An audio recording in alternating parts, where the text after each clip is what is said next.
United States is not the land of the free and the home of the brave. It is the land of the fee and the home of the slave. And more Americans are waking up to that fact, and hallelujah to that, because only if they do so and then act upon their new perception will they truly have any chance of living in a land that is anyway associated with freedom, and a land that makes a contribution to peace in the world, not a contribution to more and more slaughter, more and more conflict, and therefore more and more acquisition of people and land. We are now at the point where those institutions and these institutions of control and surveillance and all the rest of it are now being put in place. So this hidden dictatorship all this time is now coming to the surface where it can be seen. And this gives us an opportunity for people to actually start to do something about what's happening. Because instead of being some far off sometime over the rainbow, it might come sometime, it's now in our face. The police state is staring us in the eye. And it's getting more and more imposed upon us and more imposed on society every day. More and more people are waking up faster and faster and faster.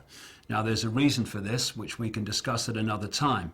It's to do with an energetic change, which is affecting the way people see the world and see themselves, and it's been predicted a very long time. And the elite are trying, in simple terms, to put the lid upon that awakening. He asked me to get back in my car, and I again said, "Show me the tape, please show me the tape." He asked me to get back in the car, and then he pulled out his taser and said I was under arrest. I said, "Don't do this in front of my kids." I got back in the car, and he said he wanted me back out of the car now. And I said, "Why am I under arrest? I've done nothing wrong. I wasn't speeding. I wasn't on my cell phone."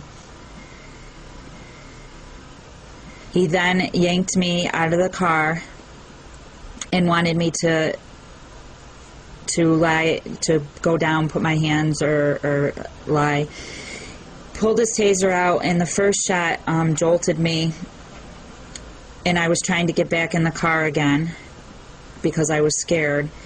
And then he yanked me away again, and that's when he tased me, and I went down on the ground. It felt like it was it was an electrical shock going through you, and I had no control over anything. And he's still trying to get me down to the ground, but I was still being electrified. I'm sick of this, and I'll tell you why I'm sick of it. Because while these pathetic, naive people, despite all the evidence before them, are looking the other way, "Oh no, it's just paranoia." While they're doing that, they are allowing these people to impose their will on my children and my life, and I'm not having it. And if people would just engage a few more brain cells, open the eyes and look, they will see the scale of fascism, no other word for it, that we are being subjected to today. And if you don't wake up and you go on looking the other way, well, the fascism just gets more, and eventually it'll dawn on you, and by then it will be too late. Don't look to me for sympathy when it happens, mate, because you got your chance now. Now sign it. Get over here now! Give it to me and I'll sign it. Oh, you're going to shove me? Ma'am, you're going to shove a thing between your woman? The shove, the constable's office says, served to get the two out of oncoming traffic. Then the deputy warns her. You'll sit back and do the tape. Go ahead, That's right. Hell, 72-year-old woman needs to That's sit back, and I'm going to tase you. After 5 warnings to stand back or get tasered, Step back and you're going to be tased, man. Put your hands behind your back.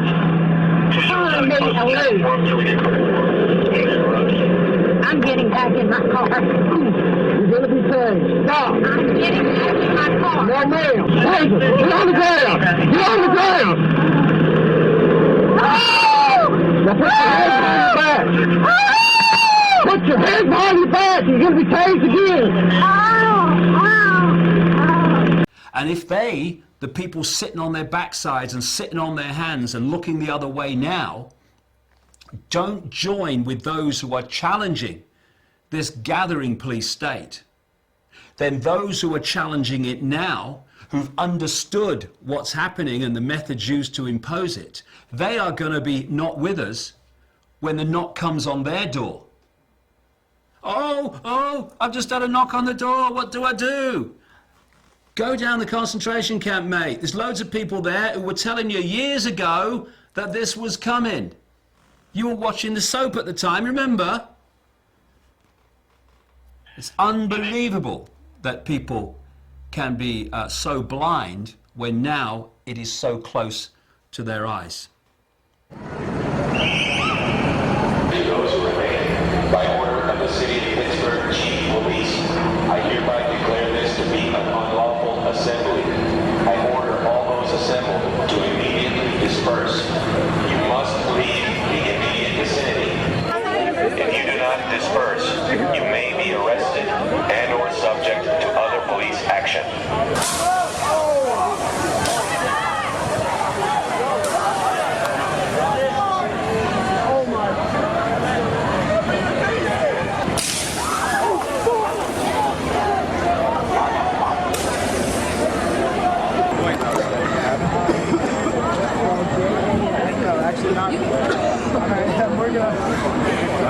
I'm speechless. I am. Good Lord.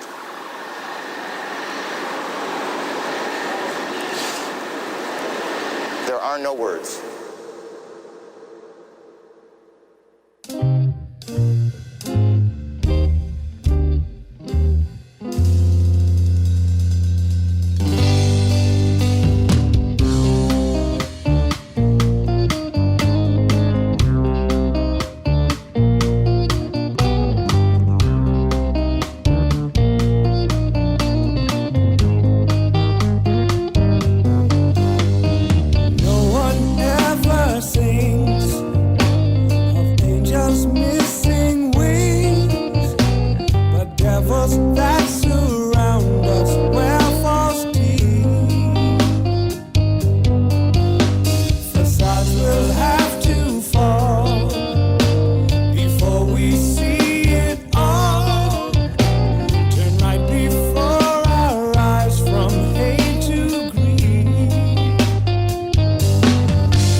September 11th, Reichstag, Golden Tonkin, Reichstag, Pearl Harbor, Reichstag, Oklahoma, September 11th, Reichstag, Golden Tonkin, Reichstag, Pearl Harbor, Reichstag, Oklahoma, September 11th, Reichstag, Golden Tonkin, Reichstag, Pearl Harbor, Reichstag, Oklahoma, September 11th.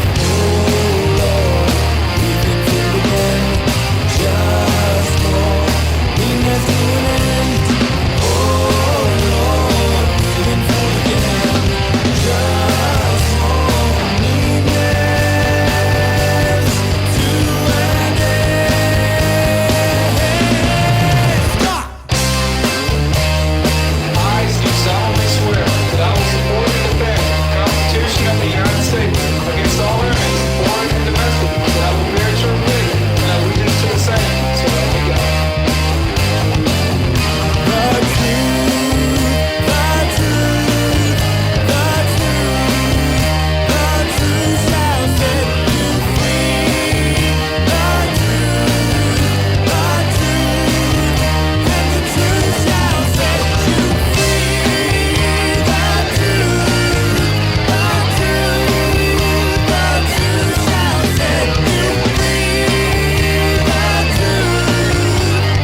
Could you explain the reasons for all of this, sir? What's happening? Sir? Could you explain what's happening? Why we have to disperse? What you see with people is that they're desperate to hear what they want to hear. And they're desperate for people to say, oh, no, these conspiracy theorists, they're all crazy, you know, they're all paranoid. It's not really going on. It's ridiculous. And this is done to protect you. This is done for you. You know, we're the government. We care for you. This is why we're doing it. So you go to sleep, you know, watch the telly. There's a game on in a minute, and you'll be fine. And we're just going to build another concentration camp. Okay, see you later. And what we need to do is stop this self-indulgence of picking up what we want to hear and trying to get ourselves to believe it. There's not a problem here. And actually look it in the face and realize that, if anything, George Orwell understated what we are heading towards unless we step up en masse and say enough, no more. So, are we going to make a stand now and draw a line in the sand and say here and no further? In fact, we're going to roll this back? Or are we going to wait until it's got really, really extreme, by which time there'll be so much infrastructure in place that drawing a line in the sand will be a serious challenge? And it's no good. I said to some policemen in Parliament Square a few months ago, ask yourself, when your child says to you, Mummy and Daddy, what were you doing when the police state was introduced? Oh, well, I was watching the telly, honey. Or in the policeman's case, I was helping to introduce it, dear. That's the situation we're facing. I'm sorry that I'm struggling to find words, because words fail me. The idea that governments, with their record, have the interests of the people at heart. Anyone who believes that is basically a lost cause in terms of understanding what's happening in the world. And I'll just leave them to get on with it. And when the knock comes on their door, don't call me. If people don't like it, well, they just have to do the other thing, because this is how it is. And we either face it now, or we face it a little bit further along the road, when if we think it's not very good now, it'll be a bloody nightmare by then. It's time to lift the arse off the sofa and bring an end to this nonsense, because otherwise we're just building our own prison cell or sitting around while someone does it. Is that sensible? I think not. Rise like lions after slumber in unvanquishable number. Shake your chains to earth like dew, which in sleep has fallen on you. Ye are many, they are few. When we figure that out, there goes their way of life.